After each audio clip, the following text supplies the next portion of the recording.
My village had no school, and no one in my family could read or write. I learned the things that my mother had learned, and her mother before her. How to do housework, fetch water from the pump, make chapatis, hang the clothing to dry on palm trees. I did not have any idea that in other places, girls were being educated. I did not know that I had been taught nothing about the world. But time taught me a lesson, and I've learned the true stories of 7 brave women. I began with Ines McCormack of Northern Ireland.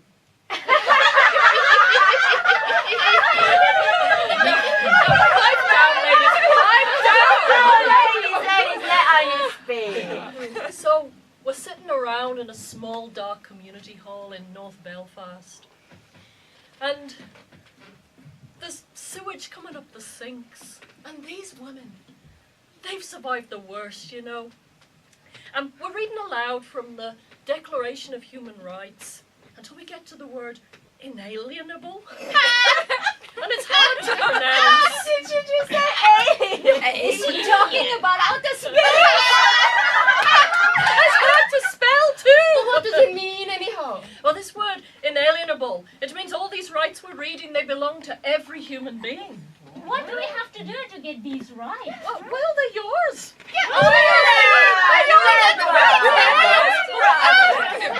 Well, that's the best fucking kept secret in the world's all I can say.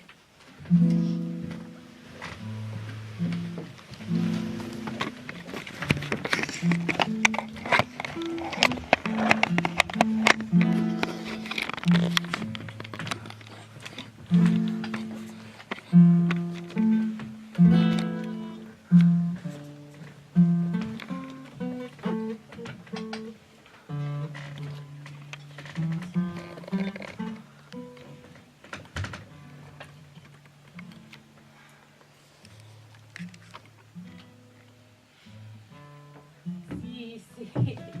Gracias a Dios.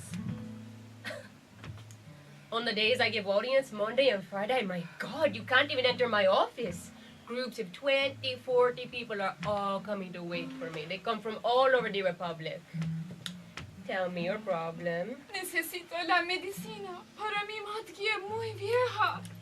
Es no hay problema. I have the phone without wire. See, Director de Hospital, Annabella de Leon. How are you? Good, thank you. Everybody answers my calls because they know I am not playing. Here is Mrs. Posada. You didn't give her medicine for her mother. No, she is presenting to me the prescription in this very moment. See, I need you to solve this problem, okay? You say you were going to send me the medicine. No, she is going to go over there. You are going to give her the medicine, and she is going to come back when she has the medicine, okay? See, thank you very much, because if you do not give her that medicine, I am going to call you to the plenary. Okay? Bye-bye. Your problem is solved. Please call me when you have the medicine.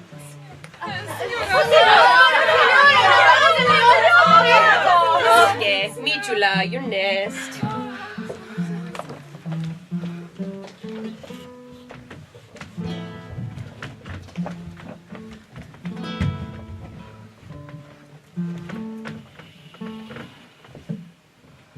Hoy, mañana. Annabella de Leon was not afraid of anything.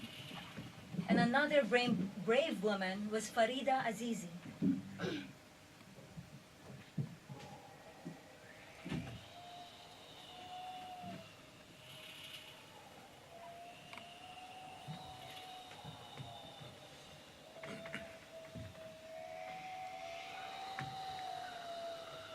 In the night wind, when I think of home, I think of mountain shadows as I hide in the borders of Afghanistan. It is the faces of the women that will always move me and guide my footsteps through the landmines. I see a woman giving birth all by herself because under Taliban, male doctors are forbidden to treat women. and women cannot be trained as doctors. I see her face as she dies in front of my eyes. Cannot stay calm. The only way to bring health care to these women is to walk, sometimes at night, to regions so remote. So I smuggle myself and my 2 small sons under my burqa to try to bring health care. The burqa can be a good thing to disguise myself when I feel the mujahideen watching me across the mountains. I find they are not all against the women.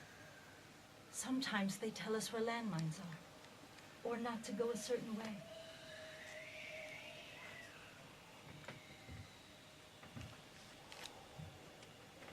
While Farida was doing her best in Afghanistan, over in Russia, Marina Pesklakova was very busy.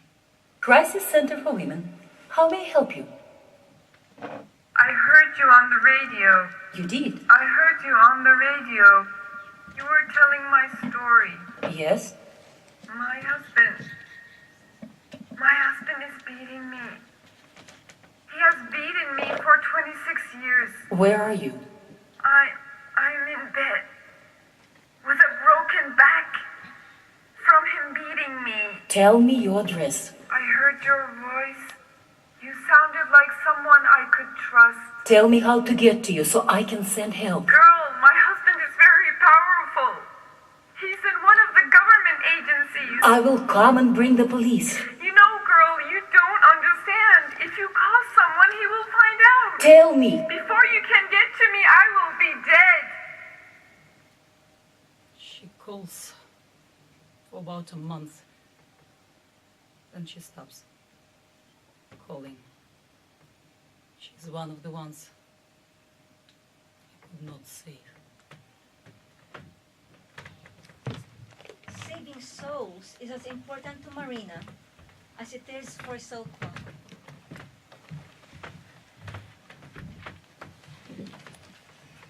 Kamak are malicious spirits, and Palan is the soul. All these years, I did not know that in our culture, in Cambodia, we are supposed to have 19 souls. Every part of our body has a soul. Hair, feet. I asked victims of trafficking, when did you lose the soul? They said their souls left when the trafficker took them away from their families, that their souls are still in the rice field. When you are raped, you lose your palan. Someone takes it away. I've been working with a trafficked woman since I became Minister of Women's Affairs in 1998. Until that time, only men held that position. So first thing I did was challenge an old Cambodian proverb. A man is gold. A woman is a white piece of cloth. Think of it. If you drop a piece of gold in the mud, you can clean it. It will be shinier than before. But if a piece of cloth is stained, it is ruined. If you lost your virginity, you cannot be a white piece of cloth.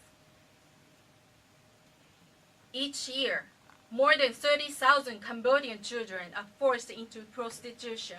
Girls as young as 11 are tricked, promised job to help their poor family, then taken away to become sex workers.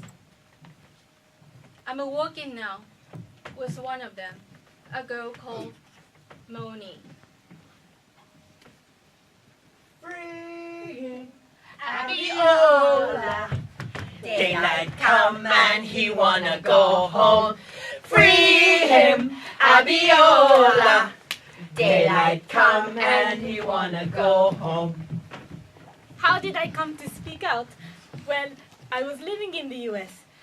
You know how American society is. I mean, very nice people, but often they don't know a lot about any other place. not even other parts of America or Canada, their nearest neighbor.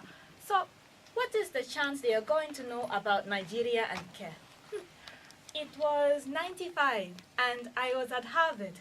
I just finished class when I see some students petitioning, and I know it would be something really ridiculous, like the right of students to walk barefoot on Sundays. And I'm trying to avoid them, but they are very persistent and stop me only because I am black. We have a petition.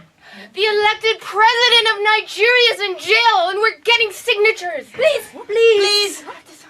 Don't you know you're getting signatures for my father? Are you fucking serious? No. Well, you have to speak at our rally, please. You must speak. Yes, please. I thought I'd be speaking to a vacuum, that nobody would care. But they listened, and they heard me. And that is how I began to find my voice. Free him, Abiola. Daylight come and he wanna go home. Free him, Abiola. Daylight come and me wanna go home. My father took me out of school at 16 and put me to work as a clerk in his one-man printing business. It was very constricting. And I wanted to go to university, but I knew my family wouldn't let me. So I left home. I got myself a bedsit, and I applied for a job as a lowly civil servant. At the interview, I am asked, "What do you think of homosexuals?" What would you do if your brother married a black woman? Offensive questions, which are not the real question, which is, what do you think of Catholics? Now, I'm from a unionist Protestant background. I mean, I wouldn't have known a Catholic till I was 18 years old. I remember a conversation in the office about a Catholic who was going for promotion and how you couldn't have that because Catholics couldn't be trusted. And that's when I realized this conversation could only take place because there were no Catholics in the office. Northern Ireland was a very unjust place to live. It still is. It's a very cold house for the poor. In Northern Ireland, if you're not on the side of the status quo and you're fighting injustice, you just have to be on the other side. I mean, I remember a relative of mine once saying, Ines, you've no right to upset us like this. And you've no right to live in a way that upsets others.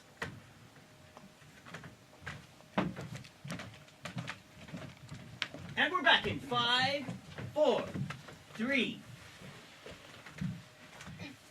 Hello and welcome back. For those of you who are just joining us, we have Miss Annabella de Leon in the studio with us today. My pleasure. Hello. So Annabella, what are your childhood memories? These childhood memories. No playing, that is my school days. I won excellent grades, which helped me to win a scholarship to study law. But when I get to the law school, the other students, they discriminate against me because they have money and I am poor people. But you know me, you know my work. You know I can never be silent. I am all the time defending our rights. You do not have the same as I have between my ears, I tell them. If you are going to discriminate against me for being poor or being woman, then I am going to discriminate against you for being stupid. And we're clear.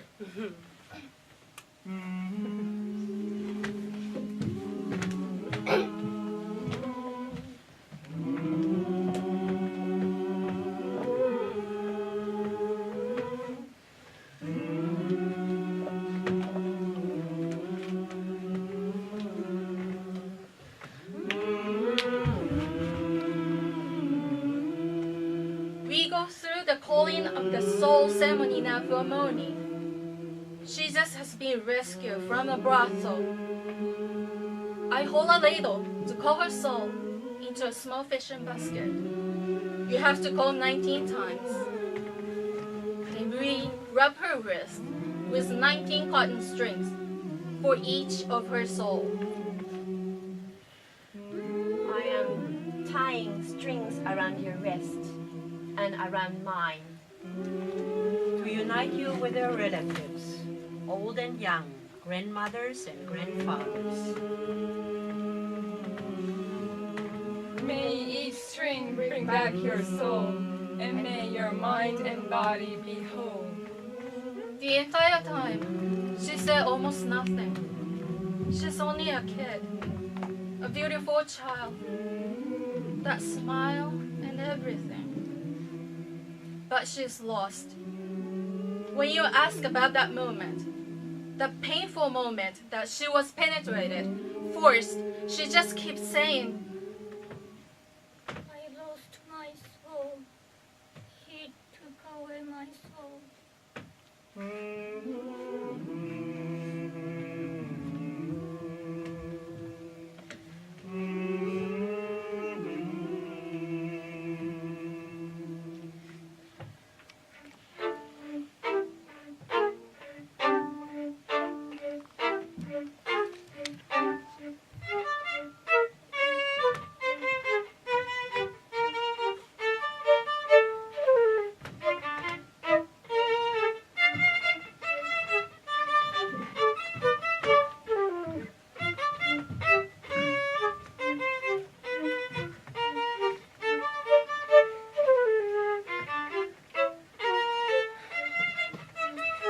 At my son's school, Peter was 7 years old, first grade. We mothers would let the children go in and stand around and talk about school and other things. I was assigned to the Institute of Socioeconomic Studies of the Population at that time. So one morning, I was talking to two other women. One was a homemaker, another one was a computer programmer. So I said, at my institute, I'm doing a survey, and we got those letters coming in. Women talking about domestic violence. Domestic violence? What do you mean? When I was growing up in Soviet Union, no one talked of such things. We didn't even have words for it. So I explained. It's when husbands are controlling, jealous, when they put you down, when they isolate you, when emotional abuse slowly comes to physical abuse, and sometimes not so slowly. After explaining it to them, both of them said that their husbands are abusing them. For 6 years? For 10 years! I felt something sinking inside me.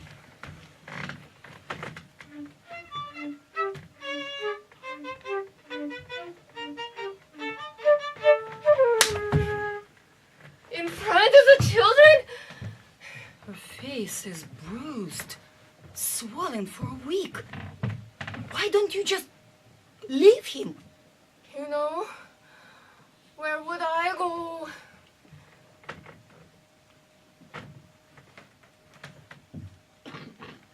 I start calling social services. I called different agencies and I asked, who can help a woman in the situation like this? And everywhere I called, the answer is no one yet.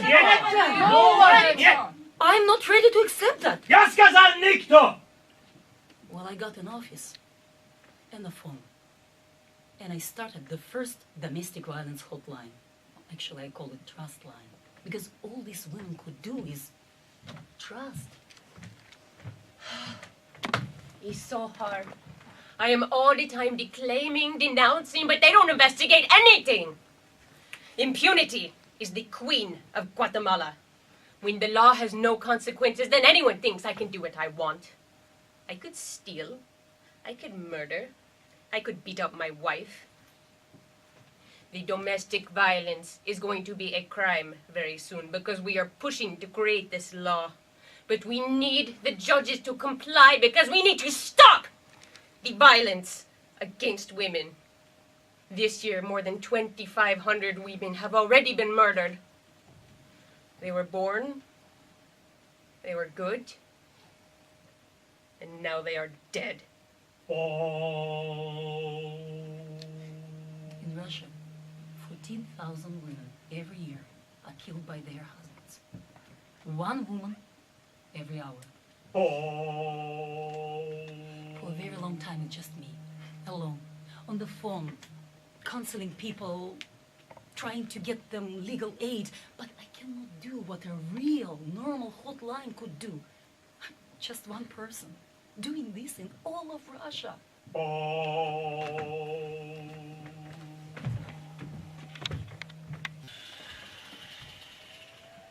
If there is no clinic, no hospital or transportation, there is nothing. So we need to train the women on vaccination, sanitation, and nutrition.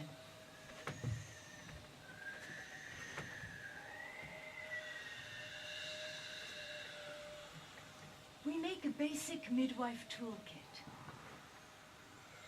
with soap for washing hands, gloves, scissors for cutting the umbilical cord, a plastic sheet for giving birth, and things for measuring the fever. We even work with Taliban. I always tell them openly what is this project and how it benefits the women. Well, okay. We will let you have your project, but only if you will teach the women about the Quranic verses, about the prayers.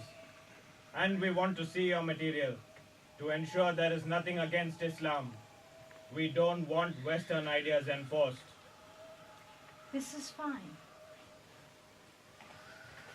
So they accept us. We place the materials inside the midwife toolkit.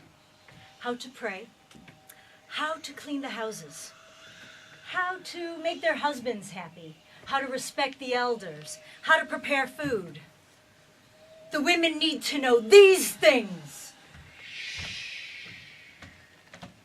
Farida tried to help Afghani women with medical supplies, and Sokwa tried to help trafficked children with justice. The calling of the soul ceremony. I do it because, it's part of my culture. But do I really believe in it? I don't think so. I love my culture, my tradition, but it tells you that if you lost your soul, you deserve it. So if you have been tortured, raped, or battered, that's your karma. So if you believe in this, you may as well say, that's it. That's the end of my life. The most painful part for me is the children said, give me the soul back. I translate that into the fight for justice. I said help Moni win the case against her trafficker. That will be justice. And she does win. The trafficker and the brothel owner are found guilty and go to jail. But the man who first raped her has never been found. So in that sense, Moni's soul can never return to her. These victims will be whole again only when they feel free from being raped again, sold again, that the man won't come back and harm them.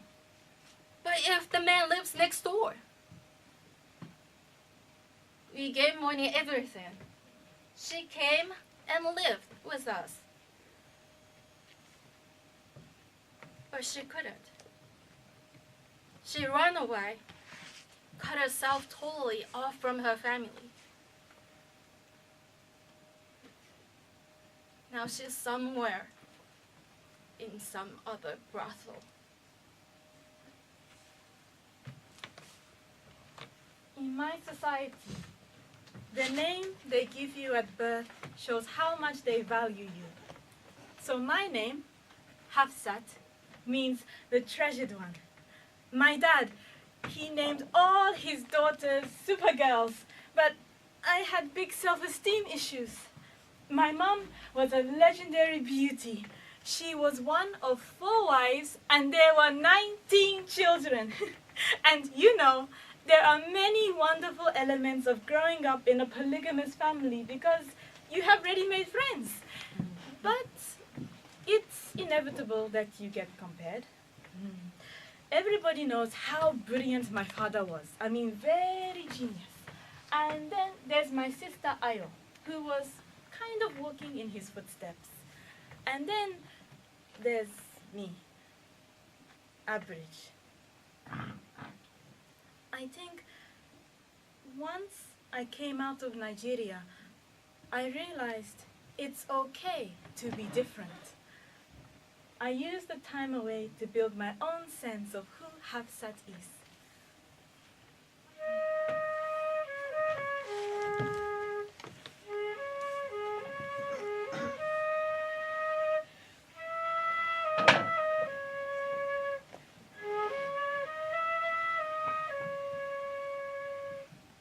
My family called me Mukhtar, which means powerful, self-respecting. My village is Mirvala in the southern part of Pakistan, one of the poorest areas in the Punjab. We're from the Gujjar, a peasant tribe of low caste. Like other girls, I played with dolls and climbed trees.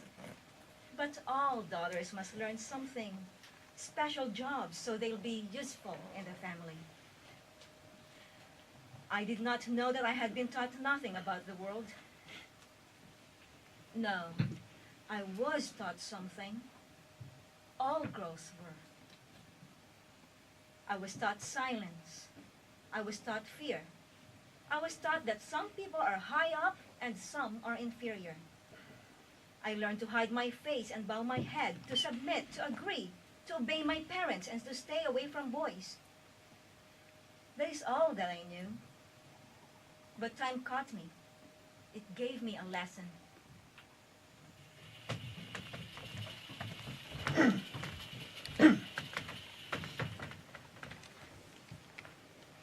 The war in Vietnam. We never thought it would come to Cambodia. We were listening to the Beatles. And then it came. My mother and the father put me on the plane to France. I left the family. I was 18. I was so desperate. Like, this river is bending, but which rock do I hang on to? But there's no rock. And it was going very fast. I never went back. From innocent teenager to refugee. Hopeless. And an orphan.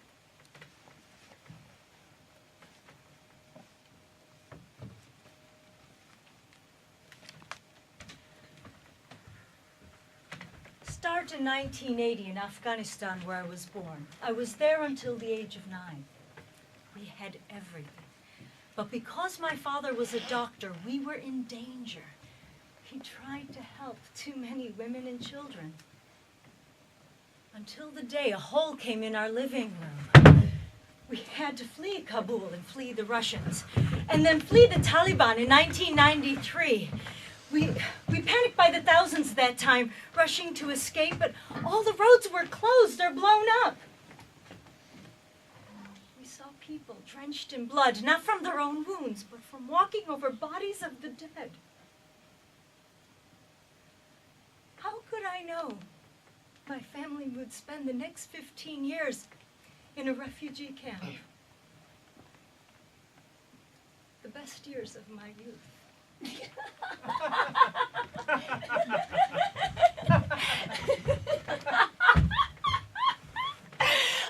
husband and I on our first vacation in years in Finland. We went mountain skiing and then he said, "I'm tired, I'm going to take a nap." Suddenly I realized his nap was taking too long. Hey!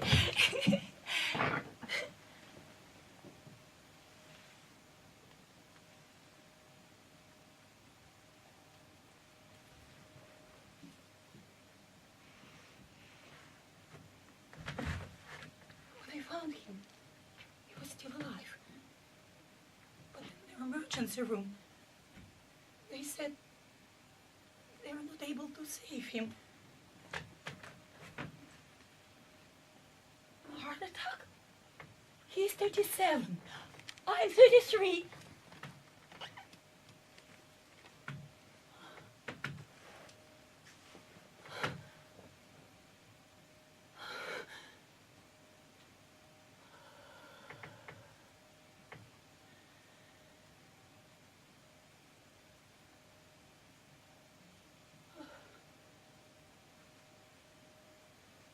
He was the only one at the time who was supporting and understanding my mission. I'm alone. I wonder, do I have the strength to do this work?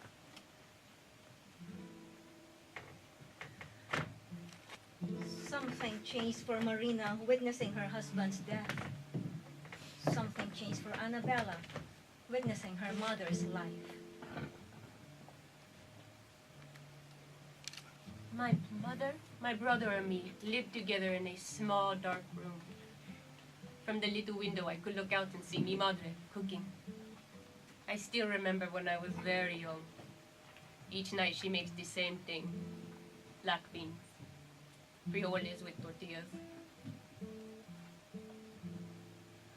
I see a woman come over to our outdoor kitchen and throw dirt into the pot my mother was stirring. Our family's food for the day was damaged, our only meal. And my mother began to sob.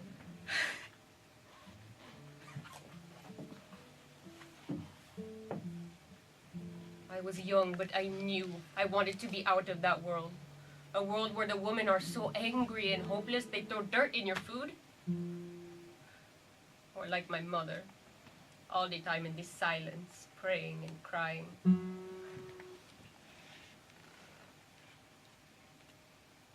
It is this beginning of my life that is responsible for my way of being.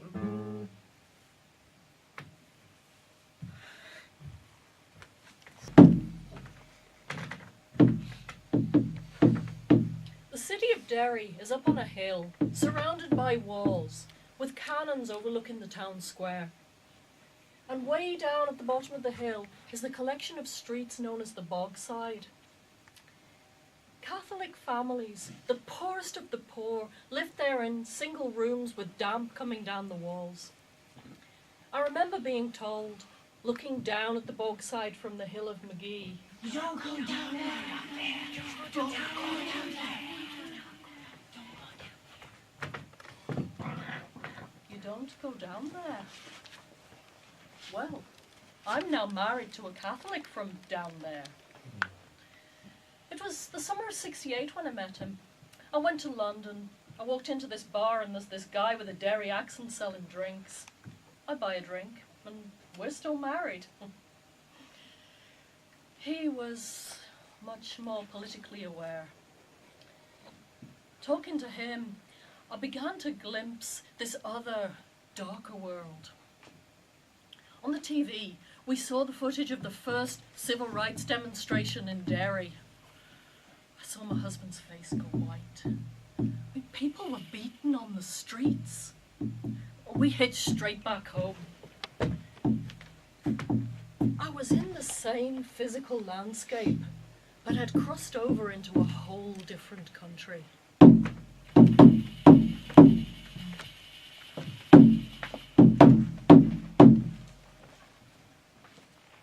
Some men of the Mastoy tribe come to our home and say that my 12-year-old brother Shakur has committed zina with a girl from their clan and will go to jail.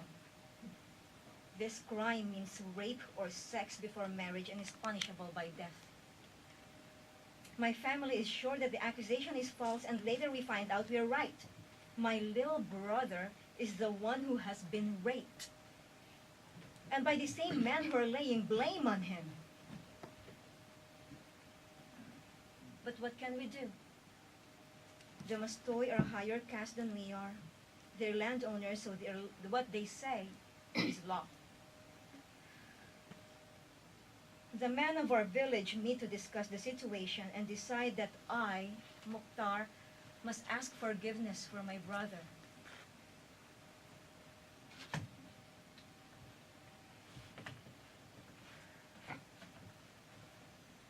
It was twilight when I started walking towards the farm of the Mastoys, my prayer book close to my breast. My father and uncle go with me. We enter their compound with very high walls.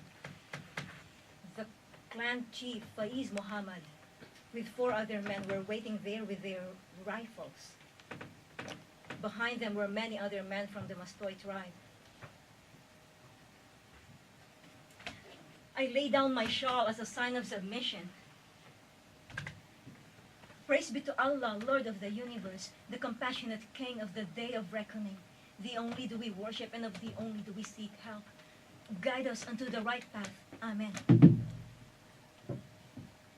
Then I look at Faiz and say, if my brother offended you, I beg pardon for his actions and beseech you to set him free.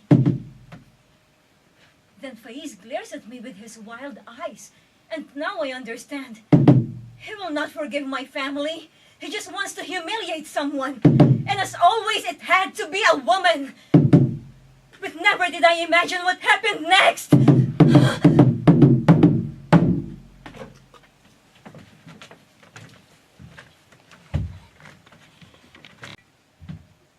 Well, I'd gotten a message early that morning that something had happened in Nigeria, and I thought it had to do with my dad. My brother was in DC, so we all congregated at his home, waiting for word. And then I got a call from my sister, Ayo. Have you heard anything? No. Your mother was in an accident. Hafsat, your mom is dead. 4 men pull me by my hair and arms and drag me into a windowless room. I'm thrown onto a dirt floor, a stable. The only animals there, the only brutes are those men. I scream for them to release me, but one man shows me his gun and the others hold me down.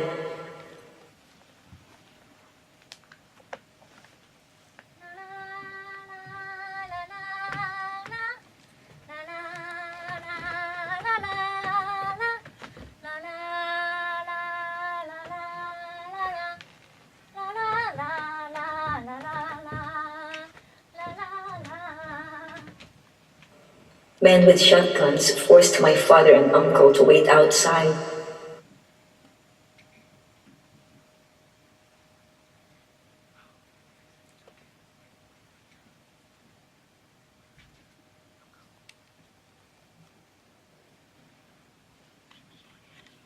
I can still one after the other.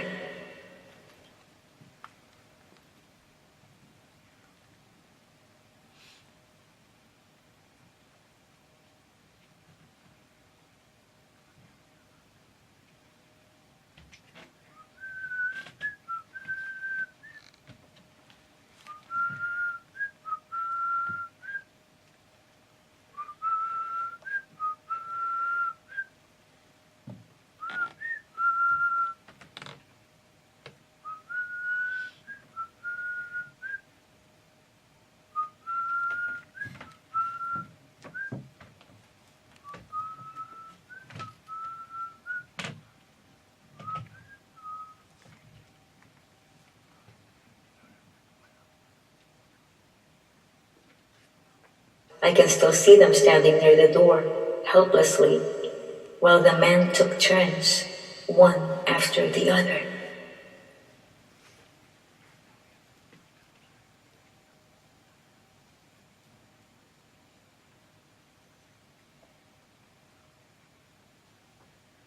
My mother wasn't in an accident. She'd just been assassinated. She was driving to a meeting with the Canadian ambassador because of the work enrolling our allies for the democratic movement. This was in '96. My father was still in jail, and my mom had become the voice of the democratic movement. She was driving in the streets when The car that had been tailing her was with soldiers.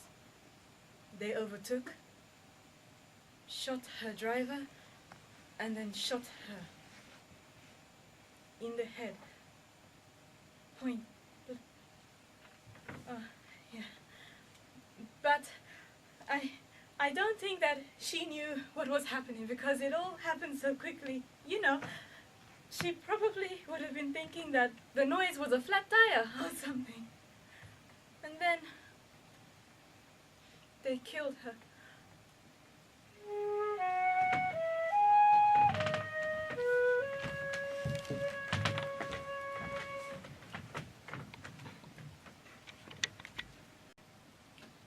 When they're finished with me, I'm thrown outside.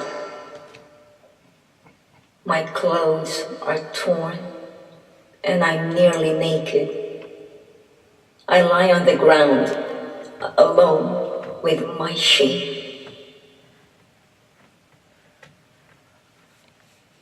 My uncle and father help me to my feet and walk home with me,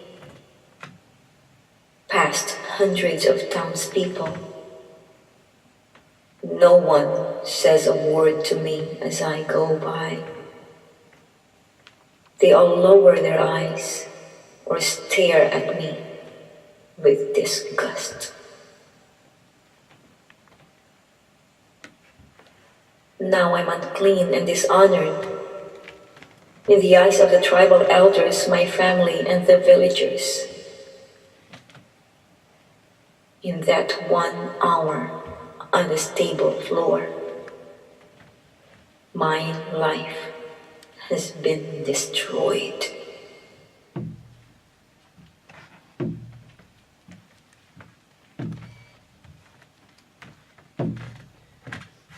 On the final day of the 90-mile Burntollet March, just as we come into Derry, on a small narrow street, there's an ambush. Stones are lobbed down on us and the police block the street deliberately so we have nowhere to run. I try to get in the doorway of a shop, but it's locked.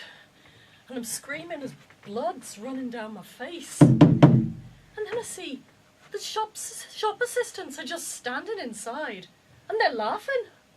I mean, these are people from my background, you know. I mean, you'd have to dehumanize any group of people to demean them that way. And then I begin to feel from inside this paralyzing sense of powerlessness that comes from humiliation. And then 2 men suddenly hit me with sticks, brandishing them like clubs, and when I go home, my head and shoulders, they're all bruised. And my family is very distressed. But then comes the classic remark. Ha! If you hadn't been there, it wouldn't have happened. I was suddenly an outsider in my family. I'd crossed a line. That march changed the shape of the rest of my life.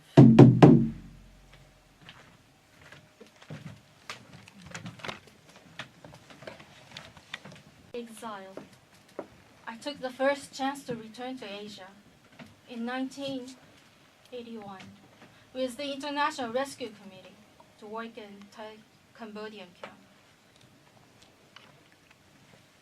We reached a refugee camp on the top of the mountain, still run by the Khmer Rouge. The refugees are told to come outside the window to collect the supplies we brought them.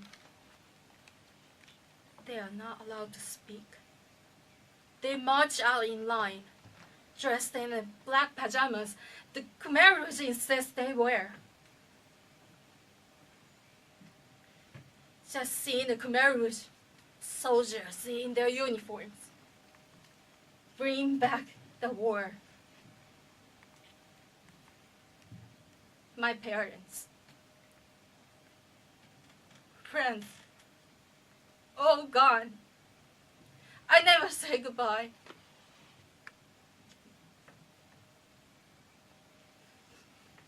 It is hard for me to keep quiet. I want to free these refugees. I now have a raging struggle to continue working in Cambodia, help its people recover.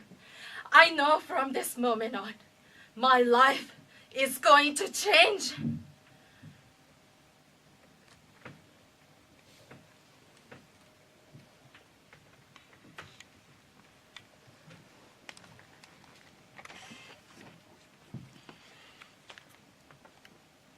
For the next few days, I lock myself in my room.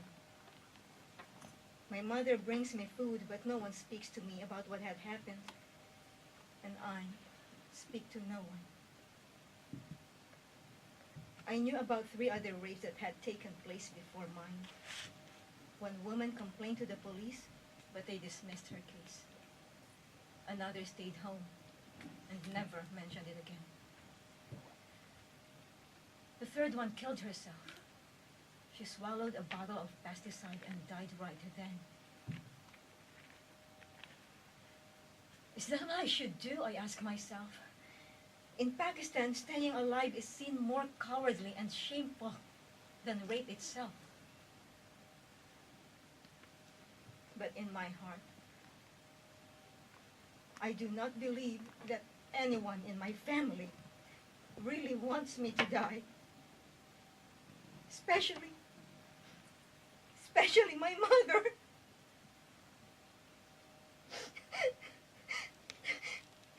I can see it in her eyes. I can feel it in her touch that my pain is hers, that she suffers with me and wants me to go on living.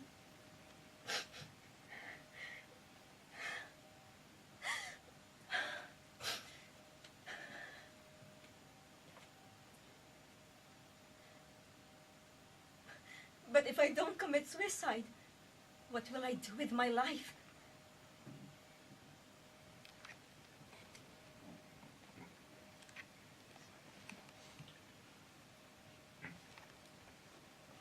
All the time in the refugee camp, I dreamed to go to school to learn to be a doctor like my father. But we couldn't go outside the tent, or they might kidnap us or sell us to warlords. I am so happy when I hold my first book inside the refugee schools. It is coming to me from the University of Nebraska. 5 bullets times 5 bullets is equal to 25 weapons. The orange color is the rocket. The green is the Kalashnikovs. Write this down. If one Mujahideen kills 4 Russians, how many Mujahideen wake up, pray, and then go and fight the Russians? What do you think about the Russians? Draw an airplane bombing on your house? Many $millions spent to bring a message of war into refugee schools. There is not a message of what is a mother, what is a brother. My first school is the propaganda to become a warrior. We got over 600 million from the West to repair the country. But no matter how much you bring, you cannot restore the soul. The war is never over. It's like you put acid on a person. The scars will always be there. How can you put back together a family that has been destroyed? We need to start from scratch with the younger generation. Education, yes, but what sort of education? It's very easy to build a building. It's better first to build a mind, so that the building should be safe in the minds.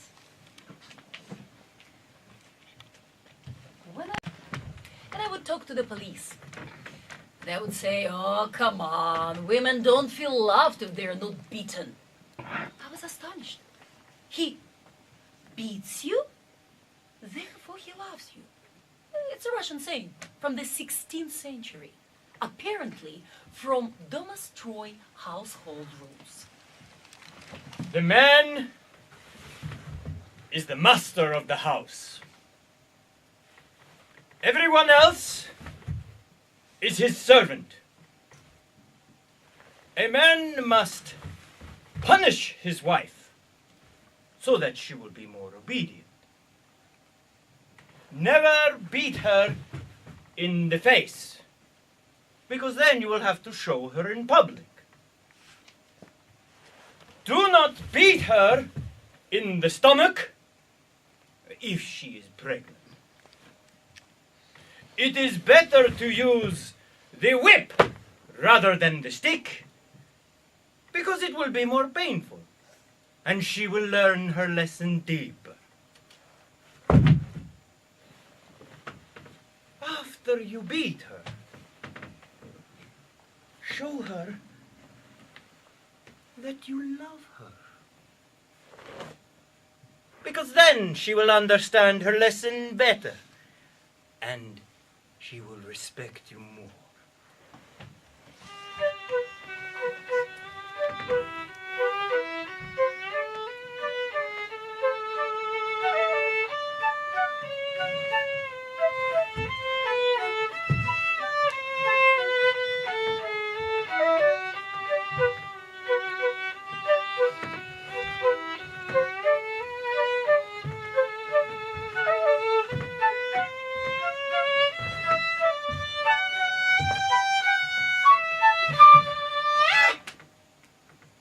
Beats you. Therefore he loves you. Since the 16th century, it has been an excuse.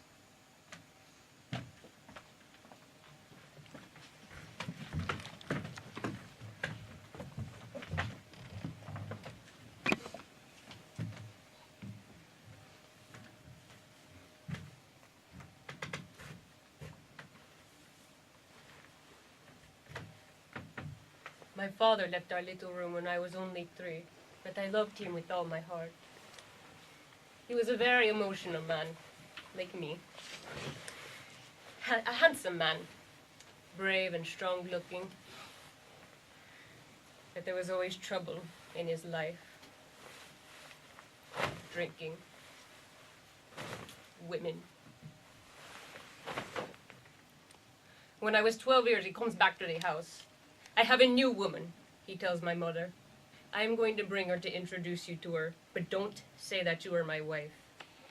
Only that you are the mother of my 2 children. When he comes back to the house with the woman, my mother says, I am only the mother of his 2 children. We don't have any relations.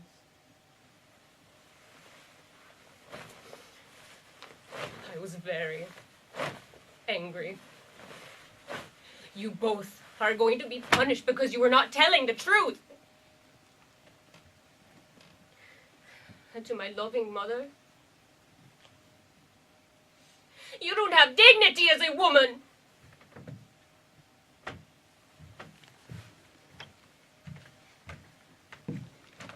I learned that my rape is not just an...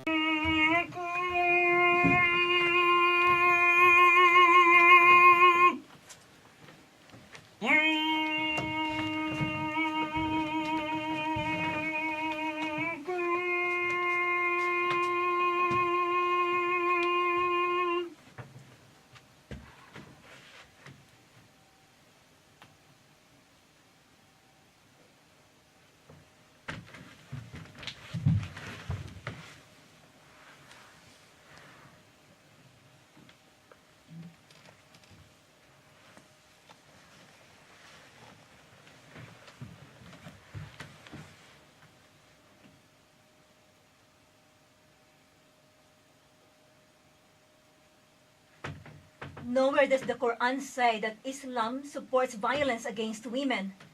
And this is why the Imam tells the congregation on his Friday sermon, The village council has sinned greatly in ordering this violation of Islamic law. The criminals responsible for this rape must be brought to justice. Mukhtar Mai and her family should go to the police and file charges immediately.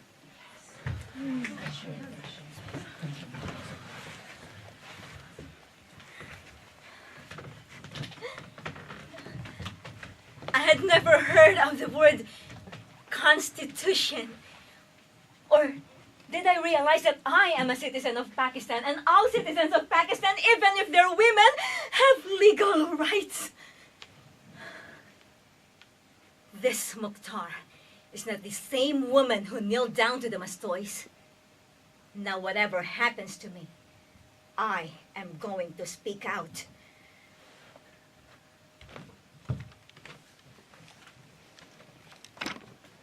Which newspaper did you say? What is it? You are mistaken. But he wasn't mistaken. My father was dead.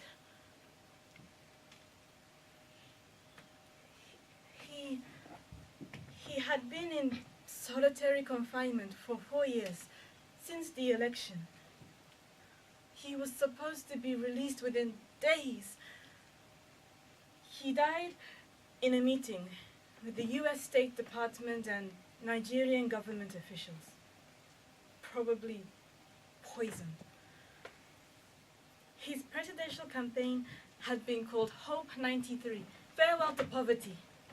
Our country was then one of the poorest in the world because of the corruption of leaders. For the first time in Nigeria's history, people had voted for the man, for the promise. But the military government didn't want to leave. They offered him money, access to oil fields, but they could not find a price my father would accept. He wouldn't betray his democratic mandate from the Nigerian people. They took his life.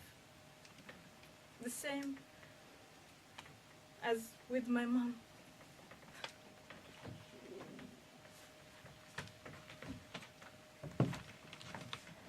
Eight days after the rape, I traveled to a police office in Jatoy, many miles away from home. My father and brothers go with me.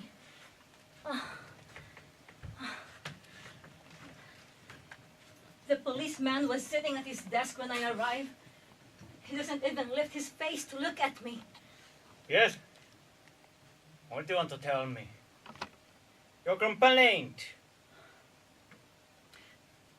I was Faiz Mohammed of the Mastoys. He ordered 4 men to rape me. No! You must not say you were raped. That must not be your report. You must sign here. But I don't know what it says. It doesn't matter. We know what it says. Sign! I can't. I don't know how to write my name. So, use your thumbprint like all the other women.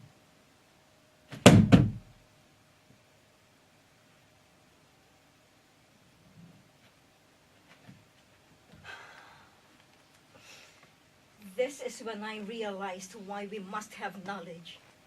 If you're educated, you can fight for your right. But when you're illiterate, how can you stop the injustice that falls down on you?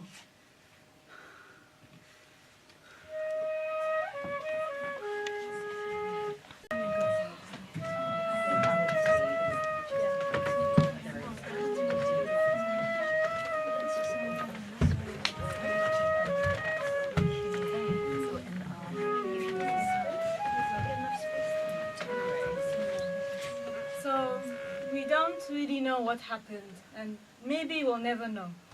But to be honest with you, it's not so important to me how they died. The most important thing is how they lived, and I am taking up their legacy. I have named my organization after my mom, Kudirat. In Arabic, it means power. I am working with young women to show them that they do have power and teach them how to reclaim it. Now that I again live in Phnom Penh, my childhood memory flood back. When rain came down in buckets, flooding the street, my My brother Sonny and I cut fish to put in the huge jars on our third floor balcony. I spent a lot of time in the kitchen, helping my mother cook.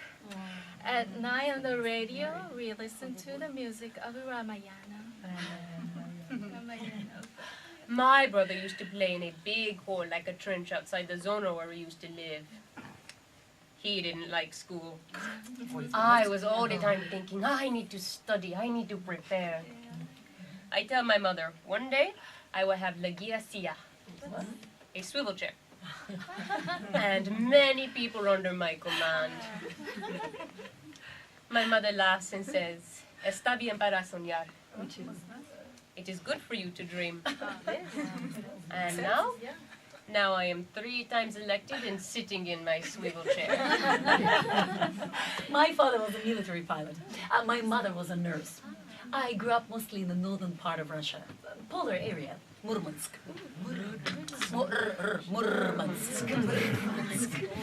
So for us, we will go skiing in the winter, go 5 kilometers in the wild forest. That was normal.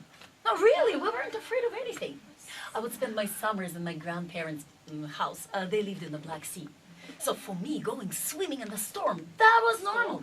I was the first grandchild. I was the first niece. I was the first anything for everybody. Really. I got a lot of attention and I loved it. When you grow up, when you have a happy childhood, you don't realize that there is a different world out there. When I think of Afghanistan, I see so many red and pink flowers. Then I remember it's the poppies for the opium. And I see the women in the fields side by side with the men. And the opium flows through their dresses, their hair, their mouths, until they're addicted. In the north, mothers give small pieces of opium to their children to calm them down, so they can weave carpets for 10 hours a day. This is why we must give them an awareness of the consequences, how it can destroy them. Consequences. One day I was brought before a judge. He sees how tired I am, so he gives me a glass of water. He asks me to describe every detail that happened in this table. I tell him things I'd never told my own mother. But before I leave the courtroom, he tells me, hold fast to your courage.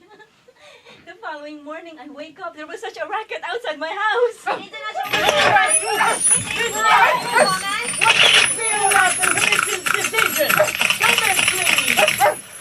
The Pakistani Human Rights Commission is demanding full investigation, and the press is supporting my lawsuit. That's great. Oh, but I hear my rapists are laughing at everything. A poor peasant woman trying to fight the influence of the land-owning Mastoys? In Guatemala, corruption is in the police department, the ministry, the judicial branch, even the Supreme Court. In 2001, Vice President Reyes used the national printing press to print false identity papers for his supporters so they could vote more than once. When the owner of the printing press spoke out, his wife and daughter were attacked. When a key witness agrees to testify, he is shot dead. And when I denounce him, the Organization of American States mandates the government to provide protection for me. That's right. Even now, 4 bodyguards come to my house in the morning, and they are there with me until night. In the early 1970s, I was put in a small welfare office in Ballymurphy, home to a shooting war between the IRA and the British Army. I mean, sending me and my 2 friends, 3 barely trained young Protestant hippie women, to a flat in that neighborhood. Well, clearly designed to give them an excuse to close down the office. But I didn't know that. We knew nothing. We were known as the Well Fairies. What we'd do is we'd write vouchers for food and all kinds of stuff, and suddenly the costs of the office go from 0 to, and we're ordered to be transferred. The office is too dangerous. Well, we just keep on coming to work. And somebody says, I'd better join a union. So I do. And I'm elected shop steward of the welfaries. Just the three of us. But then I'm told to recruit more union members. And nobody's bothered with the part-time hospital cleaners and the school meals workers. I mean, women who go and shake down the bars of a prison or stand in front of a tank in order to rescue their sons, you know, but they won't stand up to a boss because they feel powerless. So I keep on organising, and they keep on joining.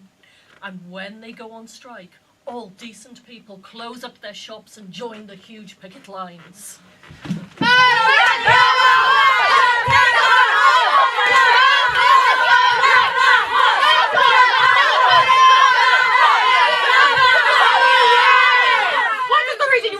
These workers. Tell me in front of them. Estamos haciendo construcción del área del pueblo. No necesitamos su ayuda. They have worked in this area for 30 years and you were going to fire them? No. They have children, they have families, they need their work. You want to cut the hospital cleaning budget? Why? Well, it's essentially good finance. Oh, and are your pensions and your benefits going to be cut too? Well, that's ridiculous. Because 100 of you would cost as much as 10,000 of these, wouldn't it?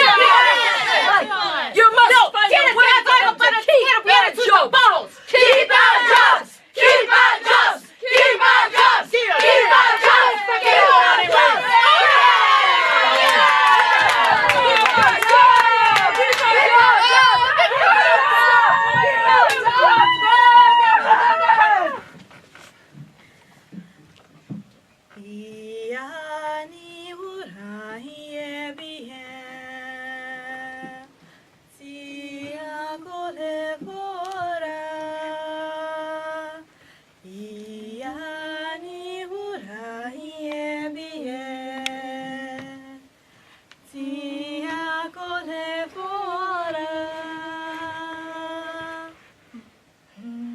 It is part of our culture in Nigeria to gather and to listen to stories in our villages. Tales by moonlight. So let me tell you one. A true story about a girl named Zaneb. She was just 15 years old when I met her, when she first rushed into our office. My parents, they want me to marry an old man in Saudi Arabia. They betrothed me to him when I was born. I tell them, no, I want to go to university. I won't marry that man. You must, the parents insist. And they bring her to Niger, where they will put her on a transport to Saudi Arabia. Wait, you want me to meet my husband looking like this? If I am going, I must get my hair done to look good for him. The parents agree. And they leave her at the hairdresser's because, you know, those tiny braids that African women do, they take hours. And that's when I escape. And she comes to us. We give her shelter and funds for school. And for a whole year, I try to speak to her parents and help them understand her dreams. They will not understand. They say I have shamed them. She wants to be reconciled with them. So, I decide we must try to give them back their respect. Now one day, Zaneb and I, Hafsat and I, we traveled to my family compound. Many people are gathered there reading the Quran as we enter. They all stare at us, and we kneel. And Hafsat says, on behalf of your daughter, I apologize for any shame she has brought upon your household. My father stares, but says nothing. Please, Zaneb will return to help your community when she becomes a doctor. But he just stares. They all do. In the silence, is frightening.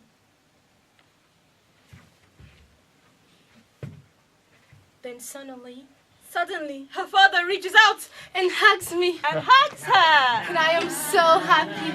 And this story of Zaneb has spread far and wide. It is inspiring so many young girls to see that they too can choose their lives.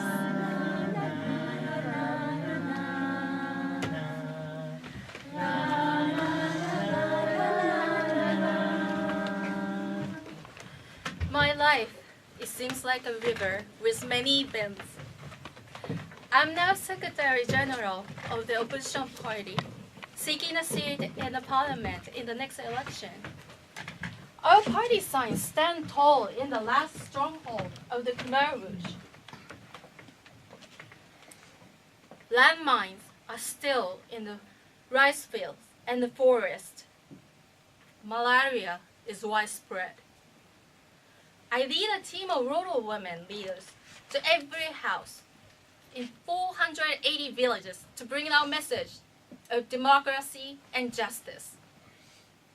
On that trail, we listen to the stories of separation, the stories of hunger and of fear. At my age, I'm still discovering my own country. The opposition party can become new government if the people of Cambodia fight for change.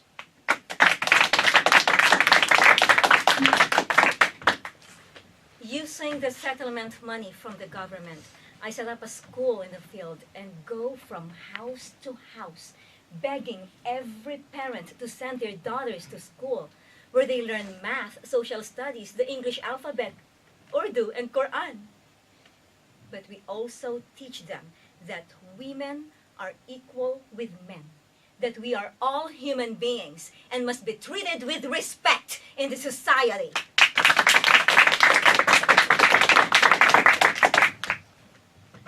You really accord human rights when you respect those with whom you disagree.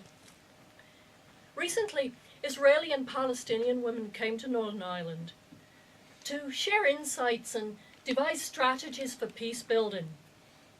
When they first arrive, I can smell and feel the tension, the fear, and the anger. But after 30 years of struggle in the north, I have learned that you must not drown in your own pain. You must allow your humanity enough room to recognize the pain in the other.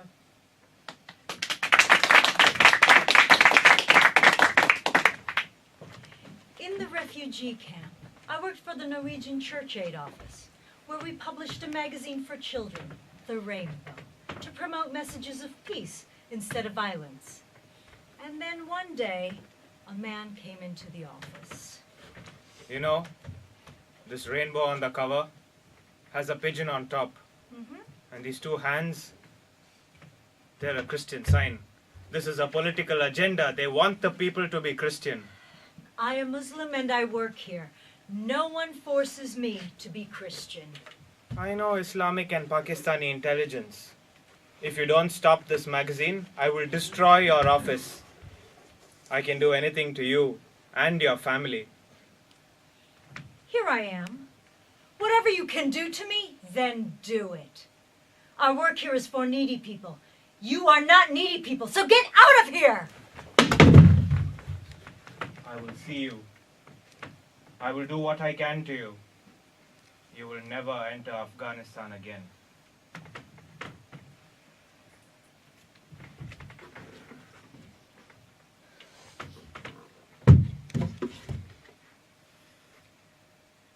The man keeps calling and calling every day. It's at that time I'm told for the safety of my children, I must leave Afghanistan. That's what I do. Marina, Yes? the entrance to your apartment is very dark. Excuse me? Who are you? I'm someone who is affected by your work. Did I help your wife, your girlfriend? Doesn't matter. I know where you live.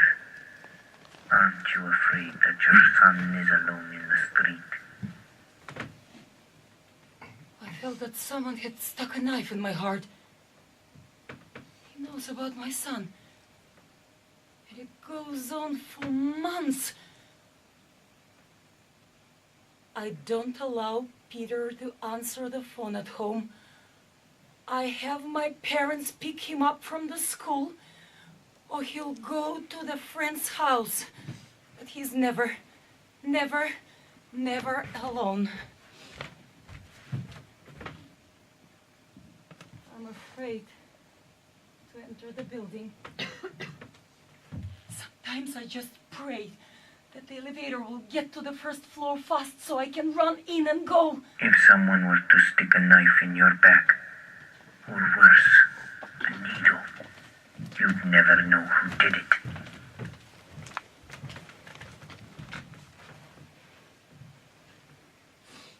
Men, very strong, come to my office looking for me. They wear suits and coats to cover their guns. We are looking for Annabella. She is on the list. We know her death date. I receive death threats. The government revokes my passport, forbids me to leave the country, and places me under house arrest. My car is surrounded by soldiers, paratroopers. My door's flung open and they throw me over the car and they're screaming, "Who am I? What am I? What am I carrying?" A woman is a white piece of cloth. The police begin stalking me.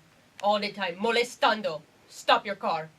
One of them sticks a gun hard between my legs and calls me a fucking bitch. A man is gold. President Musharraf states that ever since the Mukhtaran Bibi case, all a woman has to do to become a millionaire is to get herself raped and then tell the press about it. A woman is a white piece of cloth. 300 women set themselves on fire in Herat. My advisor is tortured. They break his fingers, burn his hands, take his eyes out, and then they strangle him. A man is gold? The husband pours acid on her face, down the side of her neck. A woman covers the baby with her body, but her husband keeps beating her. She asks for a divorce, but he said, "I'll kill you, and I'll tell everyone that you ran away with another man." If she has abuse, she has no choice. You can come out of that house when you're dead. If a piece of cloth is stained, it is ruined. My God. I wouldn't care if I had to die in this fight. I have plenty of powerful enemies because those who fight corruption don't make many friends. Sometimes I feel the sorrow, but I feel proud I'm a congresswoman. I feel proud, too, that I am not dead. At the end of the day, my father gave his life. And I think that is a very powerful message to give to people who feel disempowered, that there is no price too high to pay to let you know that there is sanctity in your voice. And my mom, because she refused to stand for injustice in Nigeria, because of that, her spirit will live on. Now that I am far away from my country, I dream I am walking with my children in the easternmost remote part of Afghanistan. I hear the elder women call out to me, "Farida, you do not have to wear your burqa here. This village is very safe." I dream of small pieces of paper falling like snow. As I reach out for them, I see their prayers for me. So many women praying I will not die, that I will not be harmed. They will not break my heart. As I read each prayer, my strength comes back. This is how we will survive. A white piece of cloth.